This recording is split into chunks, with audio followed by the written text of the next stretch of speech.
Good morning, this is Tony from Historic American Homes, and I have had a few new subscribers in the last few days, so I thought I would do a quick update, let you all see what I'm working on at the moment.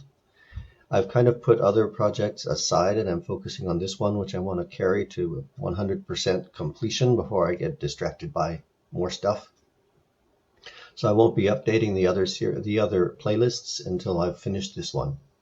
Anyhow, this is Victorian-inspired farmhouse design that I'm working on, and I have made a quick video which I will play here, 40 seconds long, gives you a good view of the outside. Let me resize this, and I'll just let this play.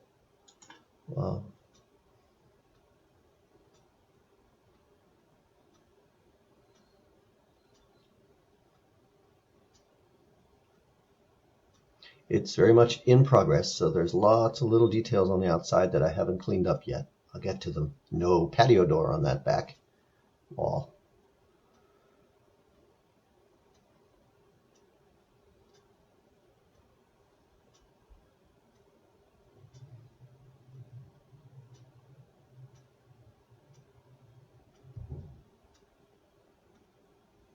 Well, there you go. That's a quick view of the exterior. And I'll now show you the floor plans. Here's the ground floor. Here's the front entry down at the bottom where I'm circling the mouse. Entry hall. To the right is a powder room and a small coat closet. To the left is the living room. It's modest sized living room, about 12 by 14, plus the turret bay, the bay window at the corner that wraps around. 12 by 11 dining room. And then the main space on the ground floor is this farmhouse kitchen family room, which will have a fireplace at the left end, a patio door out to the garden. That's a small back porch, about 4 feet deep. The front porch that wraps around is about 6 feet deep. And kitchen here with a breakfast counter.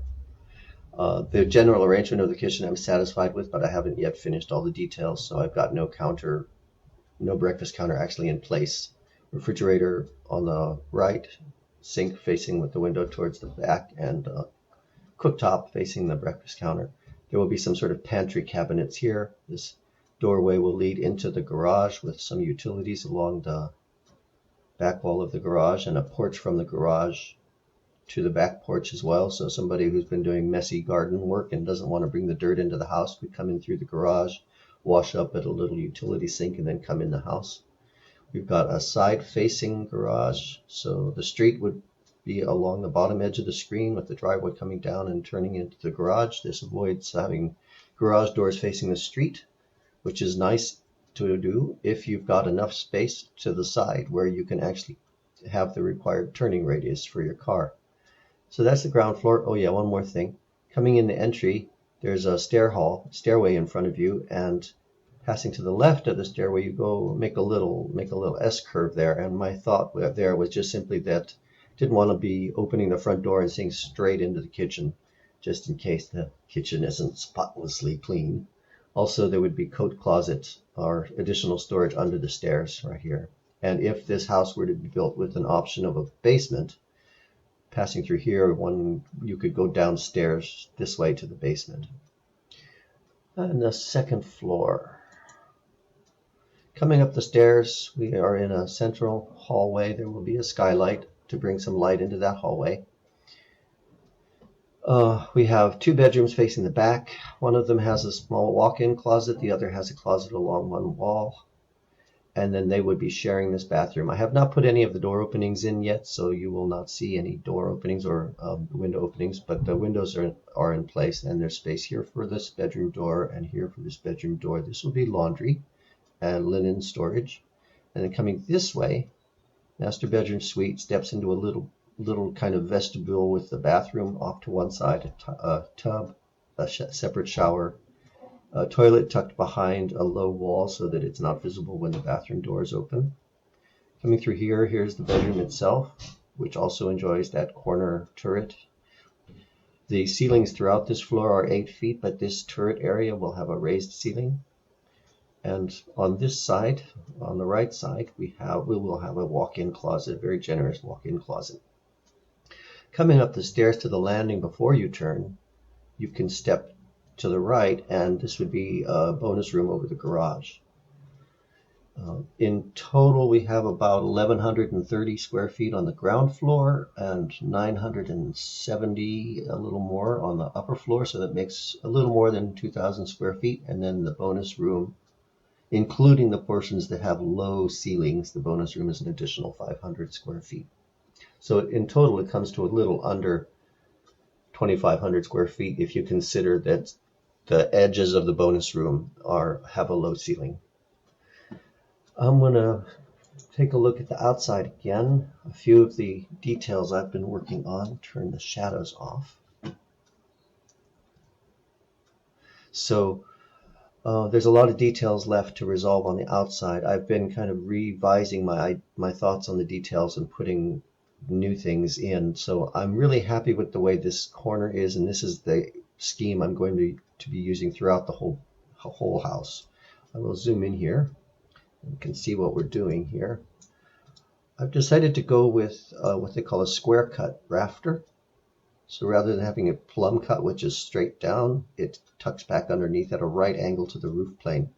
It's a little more of a rustic look compared to the other, which you see on the fine colonial houses. That's kind of what characterizes this as farmhouse. It's using a little more basic kind of detailing. That plus a half round gutter, copper gutter. Anyway, I really like the way that whole overhang turned out. Overhangs are like major element in what gives the exterior of a house its character. You can do a lot with overhangs. So that's come out really nicely. And I also like this palette of horizontal siding with a 5-inch exposure separated by this little band, and then some decorative shingle up in the gable. The main house has got the horizontal siding, and the working end of the house, the garage, I shifted over to a board and batten just to give it a little variety, and I kept the shingle up above. So the shingle above here is also matching the shingle here. So all that's coming out really nicely. I'm really happy with the way this is working out. I need to apply it to the porch. I need to adapt it to the porch, which has a lower slope, and I need to adapt it to the turret, which has a higher slope. Those are the things I'll be working on next on the exterior. Other things that I've been working on, my first pass at the dormer window I was not at all happy with. I tried basically using this on the dormer window, this overhang detail on the dormer, and it was much too massive and clunky looking. And I was at that time using a rectangular window in the dormer, but I knew I wanted these arched windows in the turret, so I got the idea to try an arched casement window in the dormer and simplify this overhang detail and reduce it. And I'm very happy with the way that came out. What I did there was I eliminated all this stuff and brought the overhang close up to the wall. But basically this section is the same, approximately the same.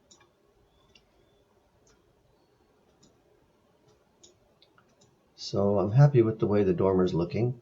And another little detail that I enjoyed was how to deal with the ends of this overhang, the exposed ends here of the overhang. And what I thought to do was simply take 3 cedar boards, 1x6 boards, and scallop the bottom edge. And that's an echo of the scalloped shingles that are used up here, which would also be cedar shingles. So there's a little echo of the forms from one part of the house to the other, as well in the form of the shingles and also in the form of the arched window. And I'm considering probably the next thing I'll look at is this arrangement of 3 windows. I'm going to redo this and put what they call a Palladian style, which would be a rectangular window on each side and an arched window in the middle. And I think that would be a nice touch here. It's something that tends to get overused in stock builder designs, but I think it's a beautiful design if it's done right. So I'm going to work on that and see if I can pull it off. Well, that should give you an idea what's on the drawing boards at the moment. When I've got this model completely finished, I will do an update video. And for those of you interested in the SketchUp aspects of this work, I use SketchUp Pro and Layout for doing construction documents. When I've got this finished, I'll do an update that goes through the SketchUp model and how I organize the model, and then how I import that into Layout to build my construction drawings. Now, that might end up being 2 videos because that's a lot of material to cover in one. Anyhow, you'll find other videos on my channel of the SketchUp work, so feel free to check those out, and you'll see some of my past historic inspired designs that I've also got to finish up once this is done.